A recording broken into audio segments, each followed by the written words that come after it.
الحمدللہ رب العالمین والصلاة والسلام علی سید المرسلین اما بعد فاعوذ باللہ من الشیطان الرجیم بسم اللہ الرحمن الرحیم السلام علیکم ورحمۃ اللہ وبرکاتہ۔ میں ہوں محمد نبیل، آپ دیکھ رہے ہیں یوٹیوب چینل شوق علم دین۔ تو آج ہم خلاصۃ النحو کا 14واں سبق لے کر حاضر ہوئے ہیں۔ اس سے پہلے میں آپ کو بتاتا چلوں کہ جب بھی آپ کوئی پڑھنے لگیں یا کام کرنے لگیں تو تین چیزیں اپنے ذہن میں رکھا کریں کہ ہمارا پڑھنے لگے ہیں تو موضوع کیا ہے، اور موضوع کے اندر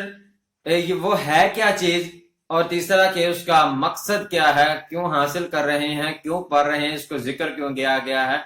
یہ تین چیزیں جب آپ کسی بھی کام میں اپنے آگے سامنے رکھیں گے تو انشاءاللہ آپ کو کامیابی ملے گی۔ تو سب سے پہلے ہم پہلی بات کہ آج کا ہمارا موضوع کیا ہوگا، دوسری بات موضوع کے متعلق ہم دیکھیں گے کہ موضوع ہے جو ہم نے موضوع سلیکٹ کیا ہے وہ ہے کیا چیز اصل میں، اور اس کی آگے اقسام وغیرہ بنتی ہے تو وہ کیا ہے،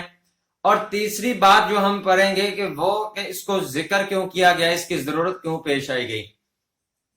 تو ویڈیو شروع کرنے سے پہلے میں آپ کو بتاتا چلوں کہ اگر آپ ہمارے چینل پر نیو ہیں تو ہمارے چینل کو سبسکرائب کریں، ویڈیو کو لائک کریں اور بیل آئیکن کو دبانا نہ بھولیں تاکہ ہماری ہر آنے والی نئی ویڈیو کا نوٹیفکیشن بھی آپ کو ملتا رہے۔ تو چلتے ہیں آج کا سبق پڑھتے ہیں۔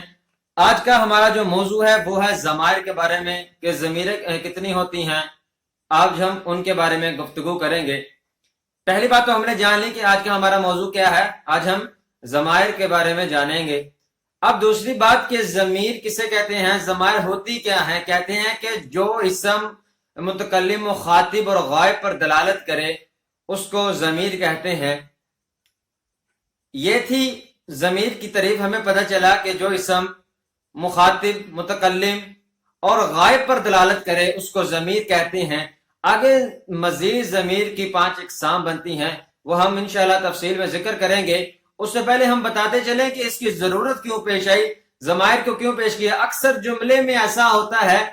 کہ ضمیر وغیرہ ذکر کی کر دی جاتی ہے، جیسا کہ ہم یہاں پر ایک جملہ جیسے زید النصارى، اب نصارہ کے بعد یہ کیا ہے، یہ فعل ہے اور اس کا تقاضا کس کا کر رہا ہے، یہ فاعل کا تقاضا کر رہا ہے، لیکن اس کے بعد کوئی بھی اس میں ظاہر نہیں آ رہا، تو وہاں پر کیا ہوتا ہے، وہاں پر ضمیر ذکر کر دی جاتی ہے۔ جب ایسی صورت حال بنی، ٹھیک ہے، تو کیا کیا علماء نے، کیا کیا نحو کے واضح نے، جنہوں نے نحو کو لکھا ہے انہوں نے کیا کیا، انہوں نے ایک الگ طور پر اس کا چیپٹر بنا دیا اور اس کو کیا نام دے دیا، ضمائر کا نام دے دیا، جن کو ضمیریں، اور پھر آگے ان کی تفصیل بیان کر دی کہ ضمیریں کتنی قسم کی ہوتی ہے، جن کو دیکھ کر ہمیں یہ معلوم ہو جائے گا، جب دوران جملے میں یہ استعمال ہوگی تو ہمیں پتہ چل جائے گا کہ ضمیریں کتنی قسم کی ہوتی ہے۔ تو چلتے ہیں، سب سے پہلے ہم نے ضمیر کی تعریف بیان کی کہ جو اسم متکلم، مخاطب اور غائب پر دلالت کرے اس کو ضمیر کہتے ہیں۔ آگے ضمیر کی مزید 5 اقسام ہیں، وہ کون کون سی ہیں، تو چلتے ہیں ہم دیکھتے ہیں کہ سب سے پہلے ضمیر کی جو 5 اقسام ہم نے پہلے لکھی ہے وہ ہے مرفوع متصل۔ مرفوع متصل بھی یہ ضمائر کی ایک اقسام ہے، اور اس کے بعد یا تو ضمیر مرفوع منفصل ہوگی، ٹھیک ہے، اور تیسری جو اقسام ہے وہ ہے منصوب متصل، اور چوتھی منصوب منفصل، اور جو 5ویں ہے وہ ہے مجرور متصل۔ اب ہم ان کی الگ الگ طور پر وضاحت کریں گے کہ مرفوع متصل کیا ہوتی ہے، مرفوع منفصل کیا ہوتی ہے، اور منصوب متصل کیا ہے، منصوب منفصل کیا ہے، اور مجرور متصل کیا ہے۔ سب سے پہلے آتے ہیں ہم مرفوع متصل کی طرف۔ کہتے ہیں کہ یہ حالت رفعی میں ہوتی ہے اور اپنے عامل سے ملی ہوئی ہوتی ہے، ٹھیک ہے، اور یہ بنتی کیا ہے، کہتے ہیں کہ یہ فاعل یا نائب الفاعل بنتی ہے۔ سب سے پہلے جیسے ناصرہ، ناصرہ، ناصرو، یہ کیا ہوتی ہیں، یہ چیزیں کیا ہوتی ہیں، یہ کیا، یہ ضمیر مرفوع متصل ہوتی ہے۔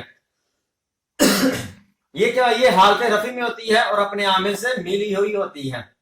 اور یہ بنتی کیا، یہ فاعل یا نائب الفاعل بنتی ہے، ٹھیک ہو گیا۔ اس کے آگے آتی یہ 14 اس کے صیغے ہوتے ہیں، جو یہ 14 ضمیریں ہوتی ہیں جو ہم نے مرفوع متصل کی پڑھی ہیں، کہ یہ کل 14 اس کے صیغے ہوتے ہیں۔ آگے آ جاتے ہیں ہم مرفوع منفصل کی طرف۔ کہتے ہیں کہ مرفوع منفصل یہ حالت رفع میں واقع ہوتی ہے اور اپنے عامل سے ملی نہیں ہوتی، ٹھیک ہے، اپنے عامل سے بھی ملی ہوئی نہیں ہوتی اور حالت رفع میں ہوتی ہے۔ یہ بنتی کیا ہے، کہتے ہیں کہ اکثر یہ مبتدا، خبر،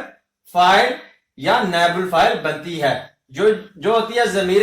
مرفوع